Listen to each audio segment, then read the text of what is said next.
വീടിൻ്റെ ഫ്രണ്ട് വശം ആദ്യം ഇങ്ങനെ ഒരുപാട് ചെടികളൊക്കെ ആയിട്ടായിരുന്നു. ഇപ്പോഴത്തെ ഒരവസ്ഥ നിങ്ങളെ കാണിക്കാട്ടോ. ദേ ഇങ്ങനെയാണ്.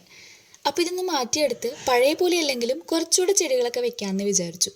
ആദ്യം ഉണ്ടായിരുന്നപ്പോൾ കാണുന്നവർക്കും വരുന്നവർക്കൊക്കെ ഭയങ്കര ഒരു വിഷമമായിരുന്നു. കാരണം മുറ്റത്ത് വല്ല ഇഴജന്തുക്കളൊക്കെ വരുമെന്ന് പറഞ്ഞ് ഞങ്ങളെക്കാൾ വിഷമം കാണുന്നവർക്കായിരുന്നു.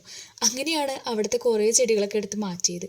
ഇപ്പം എന്തായാലും അത്രയ്ക്കധികം ചെടികൾ വെക്കണില്ലെങ്കിലും കുറച്ചൊക്കെ വെക്കാമെന്ന് വിചാരിച്ചു. അപ്പോഴാണ് ഈ ഒരു കുളവാഴ കണ്ണിൽ പെട്ടത്. ഇതിപ്പോൾ സീസൺ അല്ല കേട്ടോ. ഇതൊരു മഴക്കാലത്താണ് ഇതിലിങ്ങനെ പൂക്കൾ ഉണ്ടാവുക. ഒരു വയലറ്റും പർപ്പിളും കൂടിയ ഒരു ഷെയ്ഡിൽ ഒരുപാട് പൂക്കൾ ഉണ്ടാവും. ഞാനിതിൻ്റെ കൂടെ റിലേറ്റ് ചെയ്തൊരു വീഡിയോ കൊടുത്തിട്ടുണ്ട് കേട്ടോ, അത് കണ്ടു നോക്കൂ. അതിൽ ആദ്യം വെക്കുന്ന ആ വയലറ്റ് പൂക്കൾ ഇതിൻ്റെ ആണ് കേട്ടോ. അപ്പോൾ നമുക്കിനി അടുത്ത സീസൺ ആകുമ്പോഴേക്കും ഇതിനെ നന്നായി കട്ട് ചെയ്ത് റെഡിയാക്കിയാലാണ് നിറയെ പൂക്കളൊക്കെ ഉണ്ടാവുക. അപ്പോൾ അതിൻ്റെ കൂടുതലായിട്ട് വളർന്നിട്ടുള്ള ആ വേരുകളൊക്കെ ഒന്ന് കട്ട് ചെയ്ത് കൊടുത്ത് വാടിയ ഇലകളൊക്കെ ഒന്ന് കട്ട് ചെയ്ത് നമ്മൾ പുതിയ വെള്ളത്തിൽ ഇട്ട് കൊടുക്കണം. അപ്പോൾ ഇതൊരു 4-5 ചട്ടിക്കുള്ളതുണ്ട്. പക്ഷെ നമ്മളിപ്പോൾ 2 ചട്ടിയിലാണ് വെക്കുന്നത്. കാരണം ഇപ്പോൾ ഈ ഒരു സീസണിൽ ഇനി പൂ ഉണ്ടാവില്ല. അപ്പോൾ ഇങ്ങനെ കുറേ വെച്ചിട്ട് കാര്യമില്ലല്ലോ വെച്ചിട്ട് 2 ചട്ടിയിൽ ഒതുക്കി എല്ലാം കൂടി വെച്ചു. അപ്പോൾ ഇനി ഈ ഒരു ഭാഗം നമ്മൾ ക്ലീൻ ആക്കുന്നത് അടുത്ത വീഡിയോസിൽ കാണാം.